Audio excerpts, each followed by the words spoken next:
Alhamdulillahi Rabbil Alamin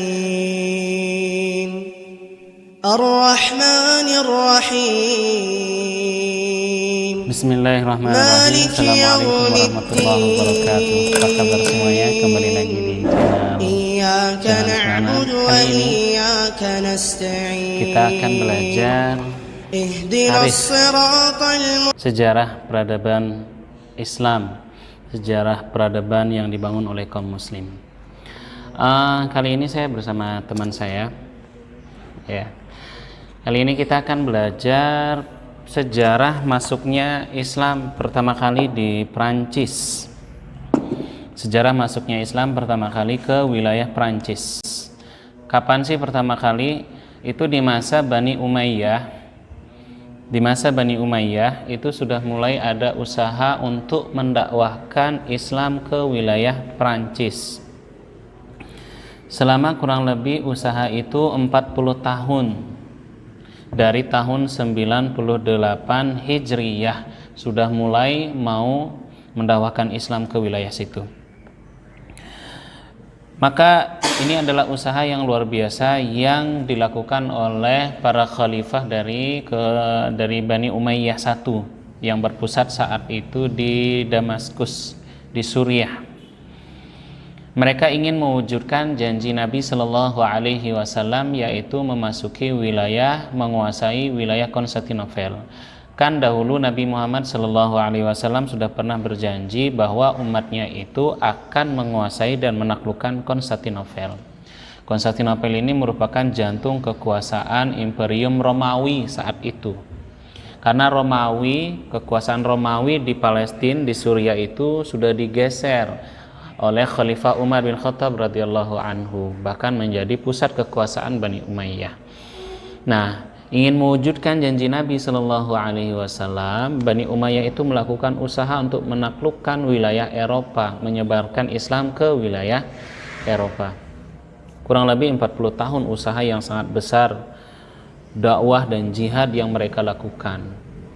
Jadi pembukaan kota ini bukan hanya semata-mata semangat ingin menguasai, tetapi semangat itu dibangun oleh para khalifah, para generasi Islam emas pada masa lalu itu adalah semangat ingin mendakwahkan, mengajarkan Islam. Karena itu belum pernah ada sejarah kaum muslim ketika mereka memasuki wilayah seperti menguasai Spanyol, memasuki Mesir, menguasai Afrika, tidak ada paksaan. Mereka ditodong dengan pedang gitu ya. Untuk apa? Masuk ke dalam agama Islam? Tidak. Saat itu Prancis, Eropa itu terdiri dari, jangankan Eropa, Prancis sendiri itu saat itu terdiri dari beberapa kerajaan-kerajaan kecil. Dan mereka itu sering bertikai. Ketika Islam datang, mereka pun memerangi Islam. Sehingga terjadi usaha 40 tahun itu untuk mendakwahkan Islam, dan bagaimana perlawanan orang-orang Eropa yang Nasrani yang sangat fanatik dengan agama mereka itu terhadap kaum muslim ketika kaum muslim berusaha mendakwahkan Islam ke wilayah Eropa. Kemudian nanti siapa sih gubernur atau pemimpin di Andalusia yang akan membuka wilayah Prancis? Siapa sih nama gubernurnya dan apa nama perangnya? Nanti akan dijelaskan oleh teman saya. Nama gubernur Andalusia yang waktu itu berkuasa di Andalusia ditunjuk oleh Bani Umayyah, yaitu Abdurrahman Al-Ghafiqi. Ini gubernur yang luar biasa, alim, soleh, dan juga memiliki karir militer. Jadi rata-rata para penguasa pemimpin di zaman dahulu itu adalah orang-orang yang memiliki, kalau zaman kita sekarang, yang latar belakang militer yang kuat, memahami strategi peperangan, dan mereka adalah orang-orang yang lihai dalam berperang.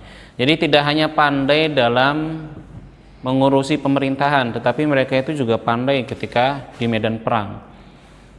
Jadi pemimpin zaman dahulu itu seperti Abdurrahman Al-Ghafiqi ini, dia tidak hanya duduk manis di istana, tetapi dia juga ikut bersama rakyatnya, bersama kaum muslim memasuki wilayah Prancis. Maka kemudian Abdurrahman Al-Ghafiqi ini membuka wilayah-wilayah Prancis. Penduduknya ada yang menyambut Islam dan ada yang tidak mau menyambut Islam. Mereka begitu benci dengan Islam, terutama fanatikus Eropa yang Nasrani. Salah satu wilayah itu Berdok itu berhasil dikuasai oleh Abdurrahman Al-Ghafiqi. Ini menimbulkan kemarahan dan juga kebencian. Menimbulkan kemarahan serta kebencian dari orang-orang Eropa Frank. Maka kemudian berkumpullah mereka itu di satu wilayah namanya Balat. Ya, sehingga terjadi peperangan selama kurang lebih 8 hari. Yang dipimpin oleh Abdurrahman Al-Ghafiqi, kemudian Frank, orang-orang Eropa Nasrani terdiri dari Jerman saat itu, ya belum dari Jerman ya, tapi wilayah Jerman saat itu, Hungaria dan Rumania itu bersatu menyerang kaum muslim. Perang kolosal selama 8 hari. Siapa yang menang? Allah belum menakdirkan kaum muslimin untuk menang saat itu.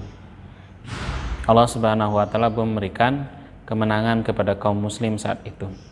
Sehingga dengan kekalahan yang dialami oleh kaum muslim, bahkan Abdurrahman Al-Ghafiqi ini wafat, gugur sebagai syahid pada saat itu, ini menjadi penghambat atau Allah belum menakdirkan, sehingga wilayah Islam terhambat, penyebaran Islam ke wilayah Eropa itu terhambat pada saat itu.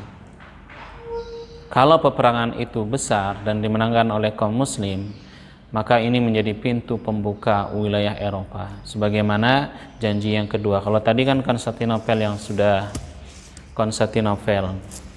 Nah, kalau yang sekarang itu adalah Italia. Jadi 2 janji, kota yang ditaklukkan kaum muslim Konstantinopel, kemudian yang kedua Italia. Dan itu belum terwujud sampai zaman kita sekarang. Insya Allah kita akan melihat kabar nanti saat Eropa itu tunduk di bawah kekuatan kaum muslim, insya Allah. Demikian video pembelajaran kali ini, semoga bermanfaat. Kita jumpa lagi pada video berikutnya. Minta dukungannya dengan like dan subscribe. Assalamualaikum warahmatullahi wabarakatuh.